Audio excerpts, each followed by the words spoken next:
All right, we'll begin. Welcome to our first virtual meeting. Today's agenda, this is what we're going to try and cover. We will review the grep command, the find command, and then I'll do a short review on the final. So students tend to struggle with these two commands. They are a little bit more involved, have several different options depending on how you're using them. And so I'll walk through the basic usage of some of these commands that will help you with the assignments that are due on Tuesday. And then I will review the final, which you'll be able to take over the weekend here. So let's begin. I will share my desktop so you can see my computer as I walk through some of these for you. So give me a moment as I set this up.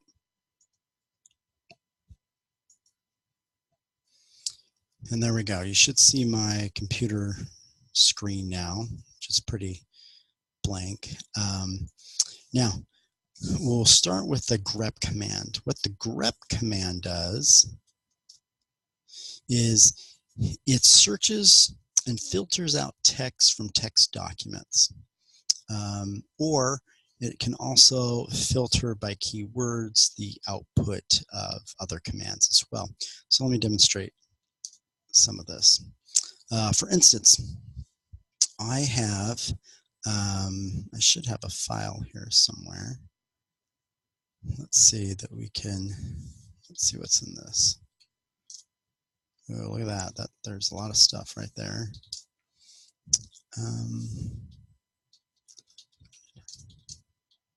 Let's see what we have here. Well, let me create a quick list and I'll show you. I'll create a shopping list. Right, and in this list we'll buy apples, oranges, some cereal. I like blueberries.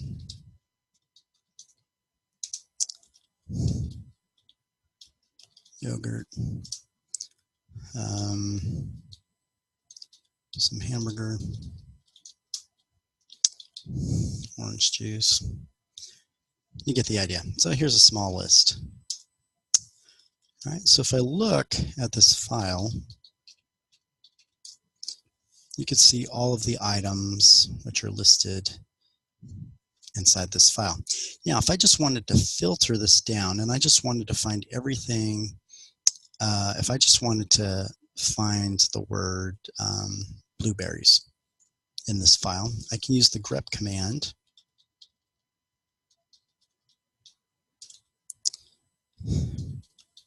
to help filter that out. So the way you use the grep command is you use the command itself, then you issue what you're looking for, what the keyword is that you're looking for, and then the file that you're looking for that in. So this is the name of the text file, shopping, where I have this list of items. You can see it's right there. And so I'm looking for that keyword inside this document. And as you can see, it displays that. I could do this as well with any word I want. And now it returns cereal. So it brings back that word there. Now, for instance, I'm going to add something else to our list. We're going to add bananas down here at the bottom.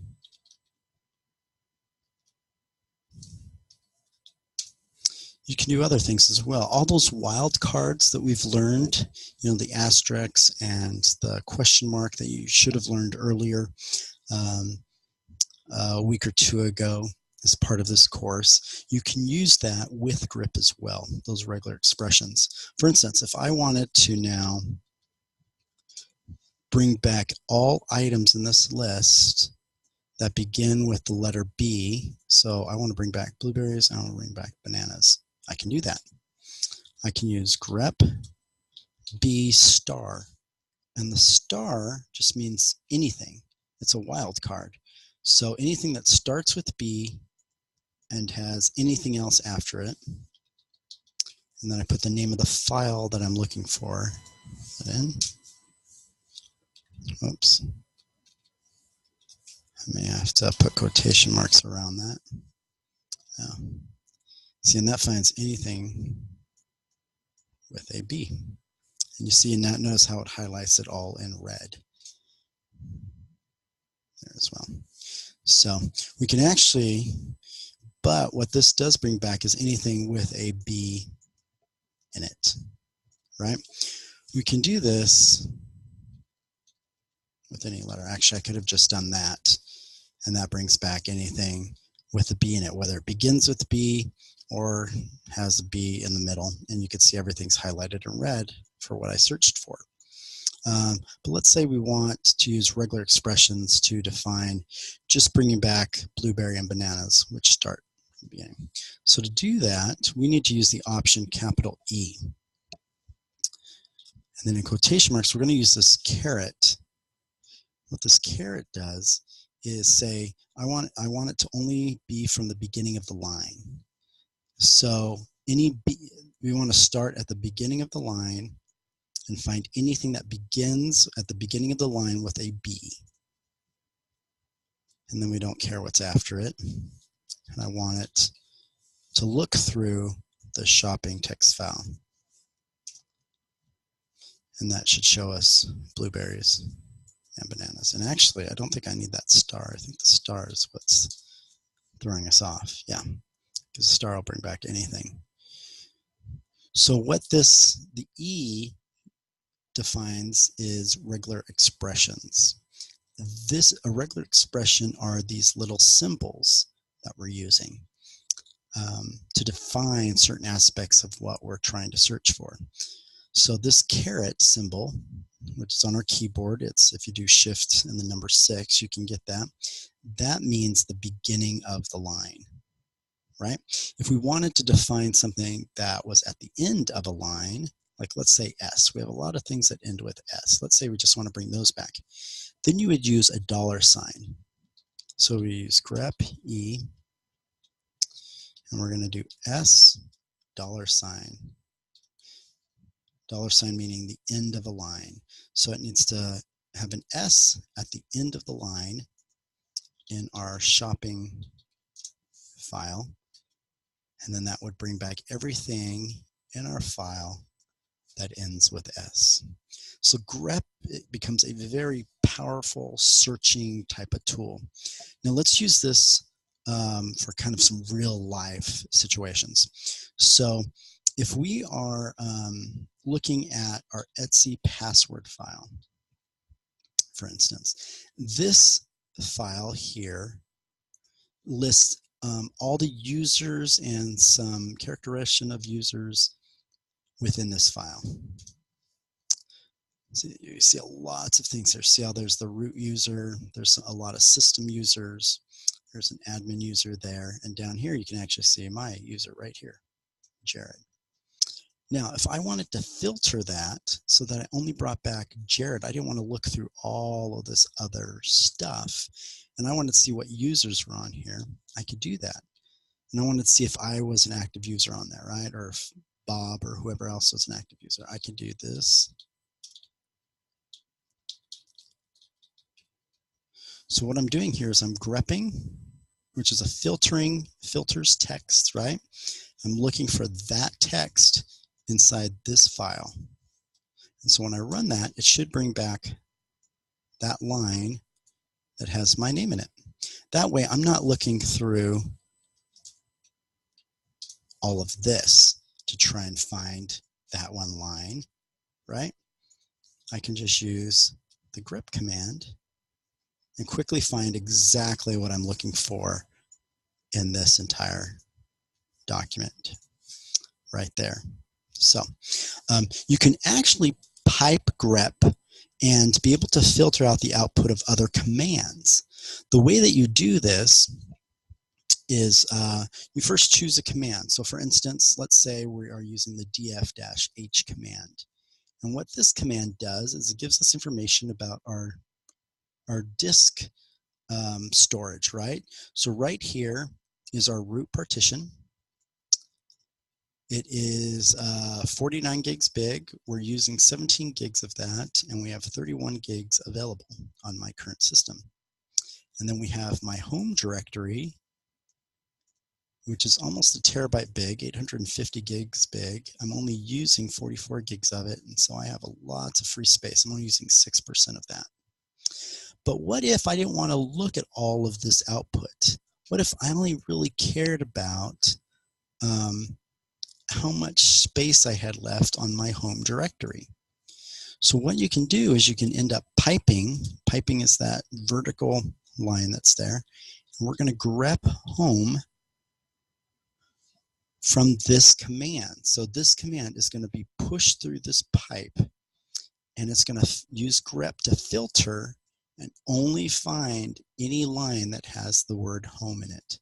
So when I run this, as you can see, it only brought back this line right here. So that's how you get the output of commands from grep. Okay, so for instance, let's say I'm looking at this file here, the proc meminfo file. Boom, this file gives the information about memory, and look how long that is. That just goes on and on and on and on and on, right? But really all I want to find is how much free memory do I have on my RAM? So what I can do is I can filter for that keyword. I can issue this exact same command that I just ran right here, right? And then I can grep, use meminfo. Oops, I spell it right? Oh, memfree. So you have to search for the right thing. And then I can bring back exactly how much free memory I have available, right? So I'm just using this command right there that outputs all of this data, and I'm filtering it down. So I'm using that command, but I'm using the pipe to filter out using grep to only bring back the line that has that word. And that's grep. Now, you can do a few other things with grep as well. For instance, you can count things. So if I wanted to see, let's see.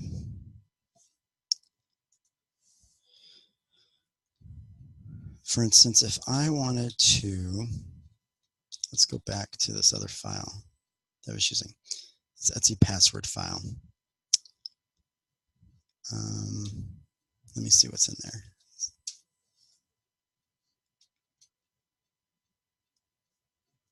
Game shutdown.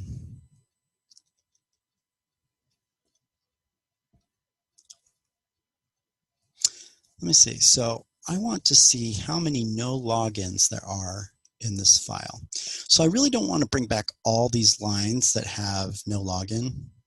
See, there's a lot of them. But I want to know how many instances there are. So how many different lines here have no login as part of this category, right? So what we can do is we can use the grep-c command for count. And we're going to count how many login text, oops, no login is what we want, right? No login is in the Etsy password file. And apparently we have it 33 times inside this file. So grep is a really powerful tool to be able to filter down text that you want, be able to count how many instances you have of things, and I use it all the time. Very powerful tool. Right. The next command I want to cover, so that's grep. If you have any questions on grep, I hope this video is helpful. Otherwise, let me know, and I can help answer any questions you have as you go through the assignments that we have. So now let me review the find command. The find command is used to find documents or folders based upon certain criteria on your system. So for instance, let's see here. I have a few files that are ISO right here, right? See ISO? And what I want to do is I want to find all of those files with an ISO image at the end. So there are 4 parts to the find command. The first part is the command itself. Then we give it a location. Well, what location am I at? I'm at my home. I can type pwd, and that tells me this is my location on the system. So if I only want to look in this location, I would do find home Jared. Then what am I looking for? I am looking for any file that has a name. See, these are the names of the files that end with ISO. So I'm going to do this. I'm going to do star.iso.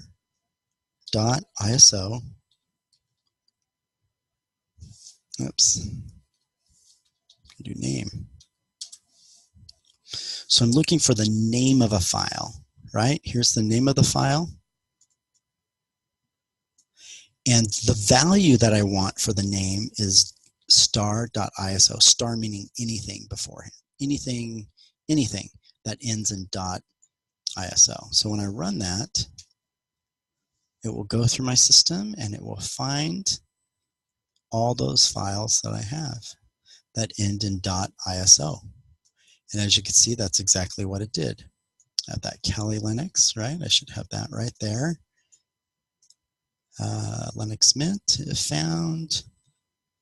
Rescue CD I have, Fedora, found it right there. See, it found all of those that ended with that file. Let me go into another folder here.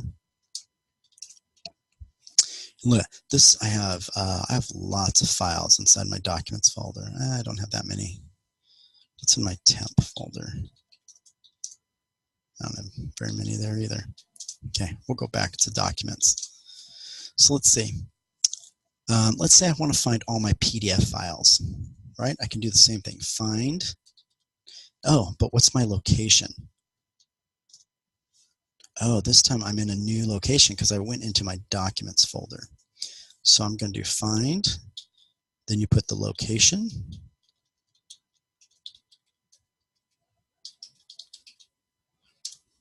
Then I'm looking for a name of a file, right? I'm looking for, if it has the name PDF in it, that's what I want to find. Oops. But I want to find the name of it. That's what this is, the name of it. And I can do that, and it should quickly find everything with the name. Now, there's one trick here that we can do. This is pretty long trying to find our path or where I'm located at. If I just want to look at everything in my current folder, I can always just use a dot. A dot just means, hey, look right here in this folder that I'm in at right now. Okay, so if I run that, I should get back the exact same result. And you can see that is a lot shorter than having to type out all of that. Now, this can also do other things. It can look for files from other criteria except other than just the name of the file. For instance, it can find the size of a file. Let's see if I have anything here.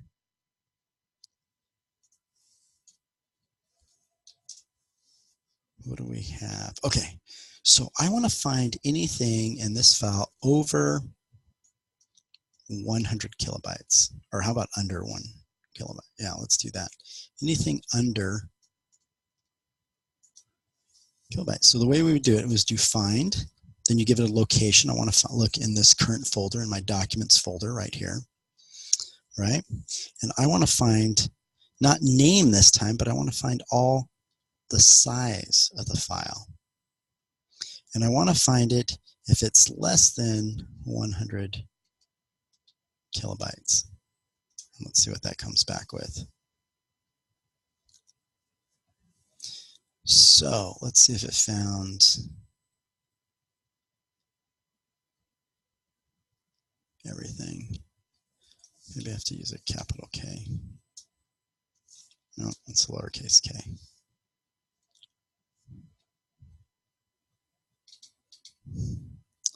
So now this brought back things bigger. No, it didn't. Good. Yeah, it didn't bring back that zoom or anything else. So everything here should be under 100 kilobytes big. Now let's do the opposite. Plus. I want everything greater than 100 kilobytes, right? So look, I'm using the find command. I'm looking in this folder, this directory right here. I'm searching for the size of files. I'm not looking by the name of it. I'm not looking by anything else. I'm looking for the size, any size file that is greater than 100 kilobytes. Let's see what this brings back. And there it goes. It brought back this file right here, right? Which should be greater than 100 kilobytes big. Okay? So you can look by size and you can look by name. You can also look by users, right? So let's see here. So if I do ls dash L, you could see all these users, all these things. This is what identifies the user right here when you type the ls-l command. That's the user, that's the group. Okay. Now, if I want to look for users, let's see here.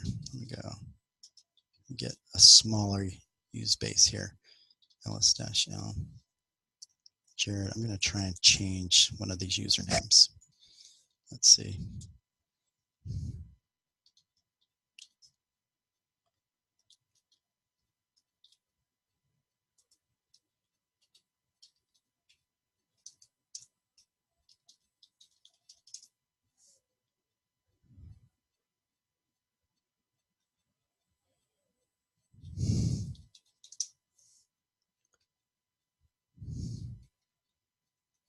It may not because I don't have a Bob user on here. Let's see, I can do that really quick.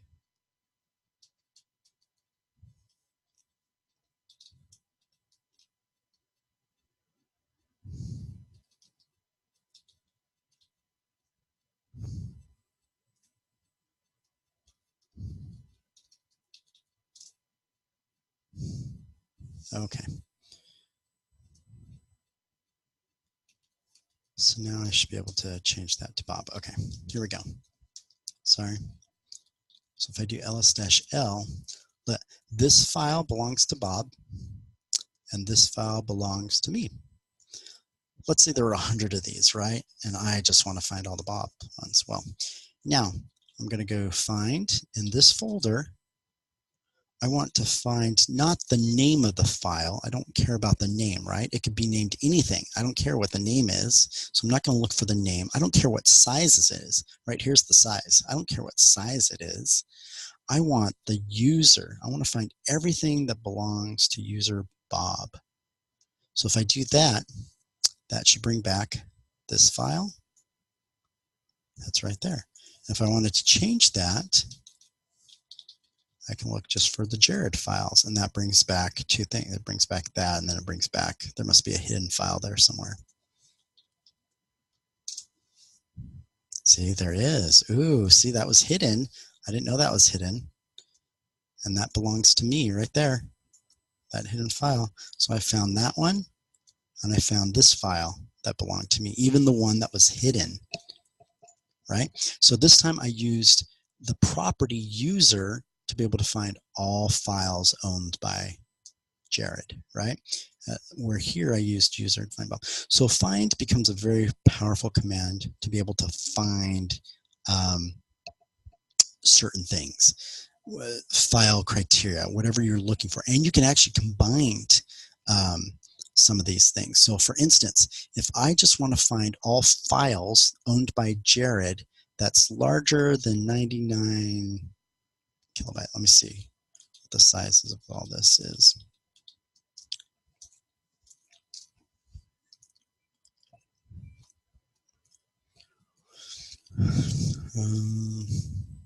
It's only 8K.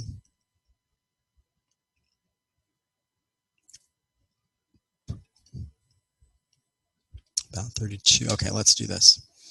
You can combine lots of these properties and values if you want. So for instance, let's say I want to find any file by Bob, but the size has to be greater than 30K.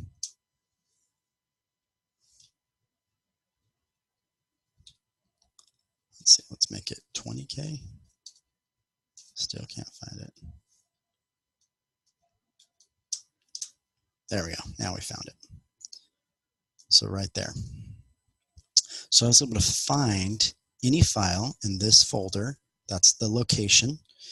User, Bob, size, this, right? And it was able to find that file. Let's see if there's anything for Jared. That's that size. Oh, there's not. See? What if there's anything smaller than 20? Oh, yeah. I found those two files. Right? Let's see. Let's see if I can just bring back one of those based upon the size.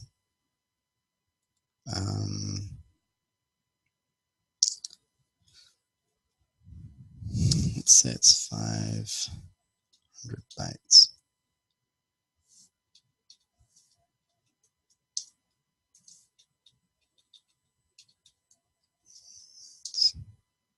No. Wow. Okay. 50.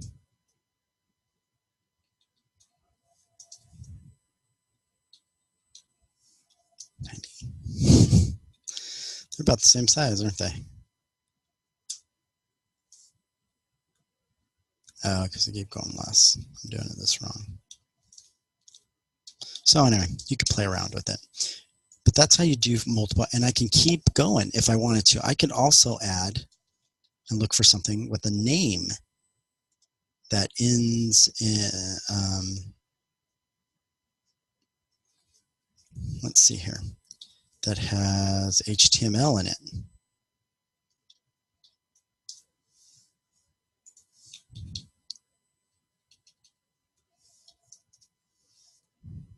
See, so this time I used 3 criteria. I did find, I looked for the location of it, any user named Jared, size less than 100 bytes, with the name of the file that has HTML in it. And it was able to find that for me. So you can get very, very specific with this find command. Okay, now one other thing I need to show you. If you are looking for certain things that are outside of your home directory, for instance, certain log files, and this is one of the ones from your homework. For instance, you may get errors if you do not have permission to look into that folder. And I'm going to show you how to avoid getting those errors. For instance, if I use the find command and I am looking in the var log directory, I want to find everything that is greater than 50 megabytes. Let's see what this brings back. Oh, look at that. See all these permission denied, permission denied, permission. Everything's permission denied because I don't have any permissions to these files.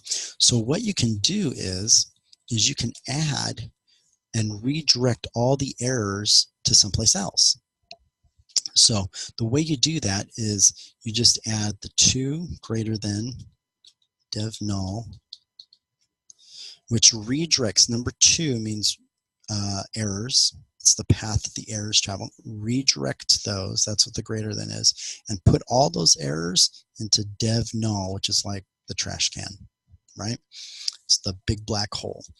And if I do that, you see, I don't get any errors. If I scroll up here, nothing is errors. Let's see, we have to let's make this bigger. How do I get back with that? 500 megabytes?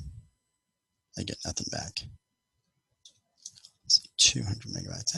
I have one thing that's greater than 200 megabytes. Now look at, if I got rid of this, I'd probably get lots of errors.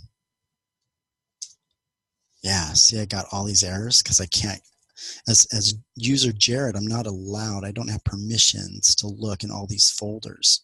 So it gives me back these errors. So if I want to get rid of those errors, I have to include this. And then I don't get any of the errors and I get back exactly what I want. So just to recap, the grep command allows you to filter out words or text from a file.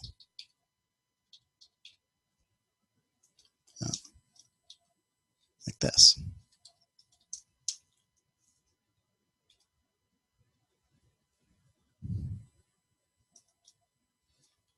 Oh, because it's in documents or something like that, right?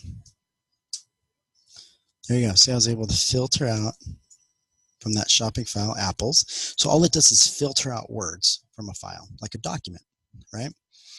And find will find files or documents, right? Based upon certain criteria. For instance, find from here, the size, that, and I'm trying to find all the files that match that criteria, and I was able to find those there. So hopefully that should help you with your homework, both the grep and the find command. Now let's review the midterm, okay? The midterm is going to be done a little bit differently than most midterms that you have. There's going to be two parts to the midterm, and I'm bringing it up here so that you guys can see it, okay? If we look at week 8, go down here. The midterm is going to be next week, apparently. Let's see here. So next week, there are going to be two parts, and these dates will change. That's from last semester. The first part is going to be 20 multiple choice questions from chapters 1 through 8. You have an hour to take it. It's multiple choice. A lot of these questions come from your book and from the quizzes that you've been taking. So if you took the quizzes, a lot of these questions probably come from the quizzes. So it shouldn't be too bad, and it is open book. Okay, this should be fairly easy and quick for everybody, okay? Part 2 is going to be a little different, okay? You have 20 fill in the blank questions, and you have 1 hour to do this, okay? It is open book as well if you need to do that, and you can even use open internet if you want. And what you need to do is you need to, like a lot of our homework, I'm going to give you a task, and then you have to write the command for it. See, that's why I was giving you those homeworks. All those homeworks should have prepared you for this midterm part 2. If you did not do those homeworks, I'm sure you're going to have a hard time doing this portion of the midterm. Okay, so for instance, I will say provide the command to copy a file Etsy hosts to user John's home directory.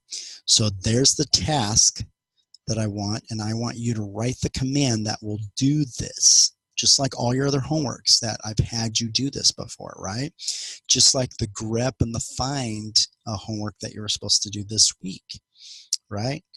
Or I give you the task and then you write the command, and right here's the example of what that command would be. So this would be your answer, and that would be the correct answer, and it's all fill in the blank.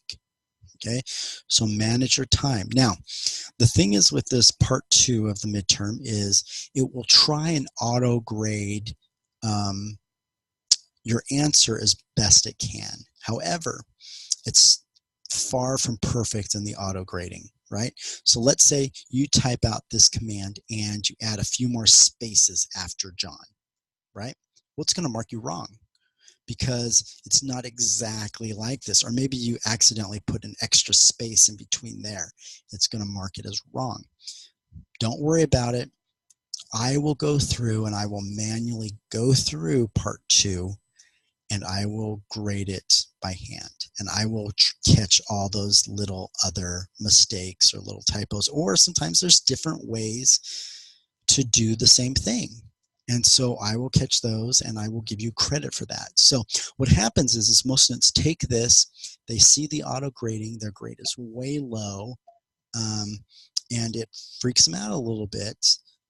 But don't worry, that's not your permanent grade. I will go back and I will review part 2 and I will update that grade, okay? But at least you get some type of feedback. You know, some of your questions will as long as they're typed exactly the way I have the answer for, you will get some feedback as to those being right. Okay, so just understand that the midterm is going to cover chapters 1 through 8. There are going to be two parts of it. One is multiple choice, and the other is fill in the blank. And part 2 is going to be like many of our other homework assignments, okay, where I give you a task and you have to know the command, right? But guess what? It's open book, open internet.